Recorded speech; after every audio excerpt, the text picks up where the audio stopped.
She wasn't the one deserving of pity, though. It was Kyle. Barely 30 when he'd been killed. She shuddered and forced the memory of that night aside. The guilt, however, wouldn't budge, despite what everyone had said. The official sheriff's report had exonerated her completely. Her cousin Justin, who'd been on the scene in the horrible aftermath of the collision, was a by-the-book kind of deputy. If there'd been any question of her guilt, though he would have hated laying the blame on her doorstep, he would have done it. Knowing that, she should have been able to rest easy, but she couldn't. Even after all these long months later, and despite her best intentions, the images crowded back, refusing to be ignored. She'd still been wearing her wedding dress, her beautiful silk and lace gown, but by then it had been torn and spattered with blood. Her husband's blood. When her cousins had wanted to get rid of it, she'd refused to let them. It was packed away in the attic as a grim reminder of what might have been. Someday she would have to let it and the memories go. "Oh, God," she murmured, as tears streaked down her cheeks. When were the memories going to blur? When would this unbearable, soul-sick pain stop?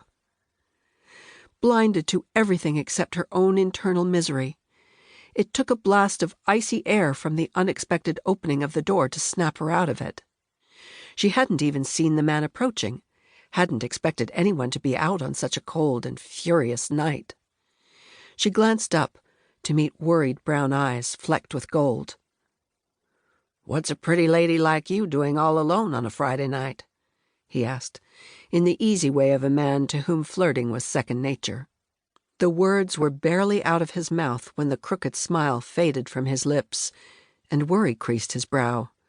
He stepped closer and skimmed a knuckle down her cheek. "Tears? Darlin', are you okay?" There was a gentleness to his voice that soothed, even as alarm flared at the startling way that touch awakened her senses. She looked him over, from the curling black hair damp with rain to the soaked sheepskin jacket, rain-streaked jeans, and well-worn boots. Despite the kindness in his voice, there was a hardness to him, not just to his lean body, but in his eyes. It was an intriguing combination, a dangerous one.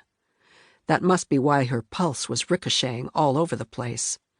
Was he a would-be robber, checking to make sure she was all alone before seizing every penny in the cash register? Her imagination roared off down a frightening path. Let him try, she thought fiercely, thinking of the gun that Justin had insisted she keep in the store, if she was determined to hang around here alone until all hours of the night. She was a better shot than most of her family, and not a one of them missed what they aimed for.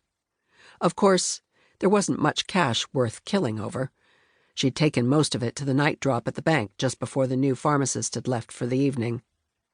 She scowled up at the man, saw then the exhaustion in his eyes, the stubble on his cheeks, the sensuality of a mouth, beginning another slow curve into a disarming smile that softened the harsh angles of his face.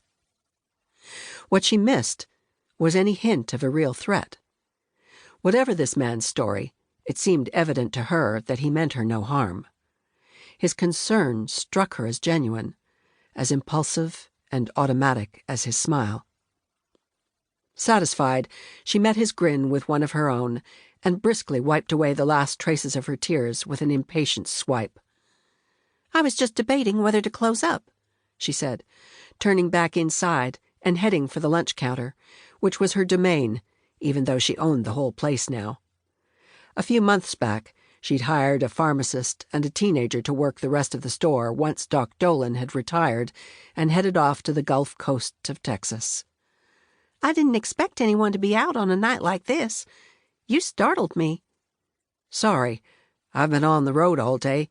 When I saw the sign and the lights on, I was thinking more about my empty stomach than I was about whether I might scare you to death. If you need to close up, I can go somewhere else." Sharon Lynn heard the